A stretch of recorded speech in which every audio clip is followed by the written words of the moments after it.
నమస్తే friends. Doctor Karthik Gunasekaran మగవాళ్ళ కోసం ఛానల్‌లో మెట్రోమెల్ క్లినికల్ డైరెక్టర్‌ని మాట్లాడుతున్నాను. నౌ ఈరోజు నేను మాట్లాడబోయే విషయం ఏంటంటే pre marital checkup. Pre marital checkup అంటే ఏంటి?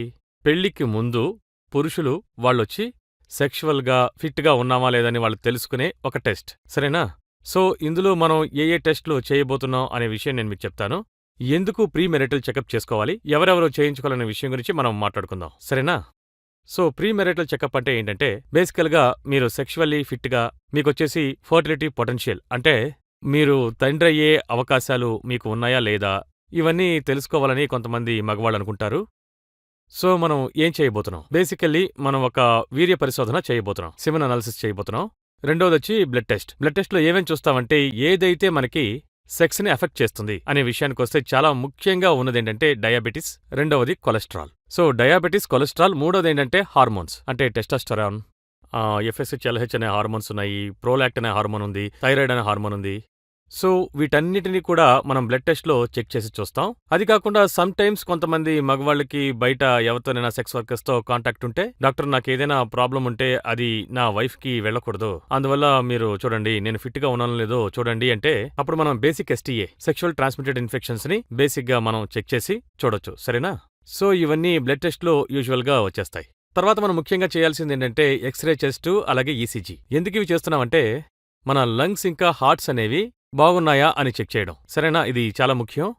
చాలామంది యువకులు అనుకోవచ్చు, ఎందుకు ఈ ఏజ్‌లో నాకు ఈసీజీ, ఎక్స్‌రే అని అడిగారంటే, చాలామంది మగవాళ్ళకి చిన్న వయసులోనే కార్డియాక్ ప్రాబ్లమ్స్ అంటే హార్ట్ అటాక్ వస్తోంది. దీనికి ముఖ్యమైన కారణం ఏంటంటే వెస్టర్నైజేషన్. అదేంటంటే మనం ఇండియా సాంప్రదాయం నుంచి కొంచెం మారి మనం వెస్టర్న్ సాంప్రదాయాన్ని అనుసరించడం వల్ల ఆ జంక్ ఫుడ్డు ఇవన్నీ చేయడం వల్లే ఈ ప్రాబ్లం వస్తోంది. ఫుల్ టైం ఫోన్ చూస్తూనే ఉండడం, ఎక్సర్సైజ్ చేయడం మానేయడం, వీటి వల్లే ప్రాబ్లం. సో, యంగర్ ఏజ్‌లో కార్డియాక్ ప్రాబ్లం వస్తోందా లేదా అని తెలుసుకోవడానికే ఈ ఈసీజీ ఇవన్నీ కూడా. మూడవ ముఖ్యమైన విషయం ఏంటి అంటే సెక్షువల్ ఫిట్‌నెస్.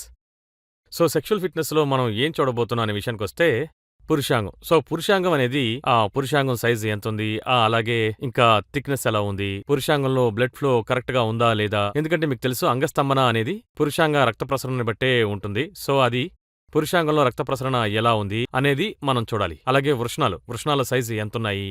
వీర్యకోశం ఎలా ఉంది? అందులో ఏవైనా బ్లాక్స్ ఉన్నాయా? ఆ తర్వాత ప్రాస్టేట్ అది కూడా వీర్యకోశమే. దాన్ని కూడా మనం చెక్ చేయాల్సుంటుంది.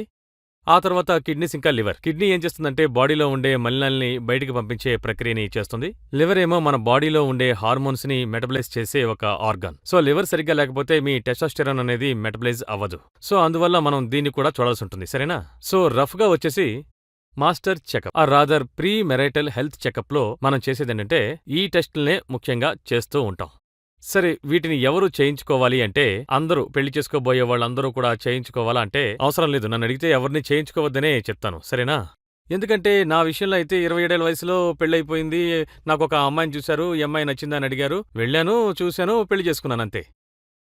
సో, ఇప్పుడు ఉన్న ప్రాబ్లం ఏంటంటే అనవసరమైన ఇన్ఫర్మేషన్ ఓవర్‌లోడ్ అయిపోయింది. అడ్డమైనవన్నీ చదివేయడం, టీవీలో అడ్డమైన వాడు ఏదో చెప్తే అది నమ్మేయడం, వెళ్లి ఇంటర్నెట్‌లో ఇష్టం వచ్చినట్టు డౌన్‌లోడ్ చేసేయడం. తర్వాత బోలెడన్ని డౌట్స్ రావడం. అయ్యయ్యో! నాకు ఈ ప్రాబ్లమ్ ఉందా? ఆ ప్రాబ్లమ్ ఉందా? అని. ఇవి సరిపోనట్టు మనకి మాస్టర్బేషన్ ప్రాబ్లమ్ ఒకటి. హస్తప్రయోగం అంటే అందరూ కూడా హస్తప్రయోగం చేస్తారు. అలా చేసుకోవడం వల్ల నాకు మగతనం తగ్గిపోతుంది. నాలో వీర్యం తక్కువగా ఉంది. నేను తండ్రయ్యే అవకాశాలు ఉన్నాయా లేదా? స్తంభన శక్తి ఉండదు. వీర్యం త్వరగా స్ఖలించిపోతుంది. ఇలాంటి ఎన్నో రకాల భయాలు మగవాళ్ళల్లో ఉన్నాయి. సో, దీనివల్లే చాలామంది మగవాళ్ళు నా దగ్గరకొచ్చి, డాక్టర్ పెళ్లికి ముందు నేను చెక్ చేసి చూసుకోవాలి. నేను బాగున్నానో లేదో. నువ్వు ఎందుకు చేయించుకుంటున్నావు అని అడిగితే, నేను హస్తప్రయోగం చేసుకుంటున్నాను. 10 ఏళ్లుగా చేసుకుంటున్నాను, 15 ఏళ్లుగా చేసుకుంటున్నాను. అందువల్లే చేయించుకుంటున్నాను అని. నేను మీకు ఎన్నోసార్లు చెప్పాను హస్తప్రయోగం వల్ల ఎటువంటి ప్రాబ్లం రాదు. మీరు చేయించుకోవద్దని. బట్ అయినా కూడా నేను టెస్ట్ చేయించుకోవాలి అంటున్నారు. సరే, ఒక్క విధంగా ఇది ఎందుకు మంచిది అంటే ఒక పాజిటివ్ ఫీడ్‌బ్యాక్ ఇస్తుంది. దీన్ని మనం బయో ఫీడ్‌బ్యాక్ అంటాం. బయో ఫీడ్‌బ్యాక్ అంటే వాళ్ళే తెలుసుకుంటున్నారు. సరే, నేను వెళ్లి వాళ్ళని కలిసి మీకు హస్తప్రయోగం వల్ల ప్రాబ్లం లేదండి. మీరు ధైర్యంగా వెళ్లి పెళ్లి చేసుకోండి అని చెప్పినా కూడా వాళ్ళు వినిపించుకోరు. ఎందుకు వినిపించుకోరంటే వాళ్ళ మెదడు సరిగ్గా వినిపించుకోదు కాబట్టి. ఎందుకంటే బయట 100 మంది చెప్తున్నారు. నువ్వు హస్తప్రయోగం చేసుకోవడంలో సమస్య అవుతుంది అని. సో, ప్రాబ్లం ఉందా లేదా అని వాళ్లే స్వయంగా వచ్చి తెలుసుకున్నారనుకోండి. నేను అన్ని టెస్టులు చేసి వాళ్ళకి నేను ప్రూవ్ చేశాననుకోండి. చూడండి మీకు ఏమీ లేదు. చూడండి మీ హార్మోన్స్ బానే ఉన్నాయి. మీ స్కాన్ బావుంది. అన్నీ బావున్నాయని నేను ప్రూవ్ చేశానంటే గనక ఆ తర్వాత దే ఆర్ సాటిస్ఫైడ్. ఇప్పుడక్కడ నిప్పుంది, మీరు దగ్గరికి వెళ్ళకండి, కాలుతుంది అని చెప్తే మీరు వింటారా? వినరు. ఏదో చెప్తున్నాడులే అనుకుంటారు. కానీ మీరు దగ్గరికి వెళ్ళి అది అంటుకుంటే అప్పుడేమంటారు? మీరే దాన్ని తెలుసుకోగలుగుతారు. ఓహో! నిప్పు దగ్గరికి వెళ్తే అది కాలుతుంది అని. సో, ఆ విధమైన ఆ పాజిటివ్ ఫీడ్‌బ్యాక్‌ని తీసుకురావడానికే కొన్ని సమయాల్లో మనం ప్రీ మెరిటల్ చెకప్‌ని చేయాల్సి వస్తుంది. సో, మీకు మనసులో డౌట్ లేనంత వరకు మీరు ఏ టెస్టు చేయించుకోనక్కర్లేదు. బాగా ఎక్సర్సైజ్ చేసి మంచి డైట్‌ని మెయింటైన్ చేస్తూ ఉంటే చాలు. బట్ వన్స్ మీకు డౌటొచ్చిందంటే, అయ్యయ్యో! నాకేదో ప్రాబ్లమ్ ఉంది. మనం ఈ సమస్యతో వెళ్లి పెళ్లి చేసుకుంటే ప్రాబ్లమ్ వస్తుంది అని అనుకున్నారంటే, దయచేసి వచ్చి ప్రీ మెరిటల్ చెకప్ చేయించుకోండి. ఎందుకంటే మీరు ఆ ఫీలింగ్‌తోనే పెళ్లి చేసుకున్నారంటే మీకప్పుడు ప్రాబ్లమ్స్ వస్తాయి. సరేనా? సో, వేరే ఏమైనా క్వెషన్స్ ఉంటే నాకు రాయండి. నేను ఒక్కొక్కటిగా మీ ప్రశ్నలకి కొంచెం ఓపికగా ఉండండి. చాలా మంది మిత్రులు అడుగుతూనే ఉన్నారు. కేగిల్ ఎక్సర్సైజ్ గురించి చెప్పండి. అది ఇది అని చాలా మంది అడుగుతూనే ఉన్నారు. కొంచెం ఓపికగా ఉండండి. మీరడిగే ప్రతిదానికి నేను సమాధానాలు చెప్తాను. సరేనా? Take care. బాయ్.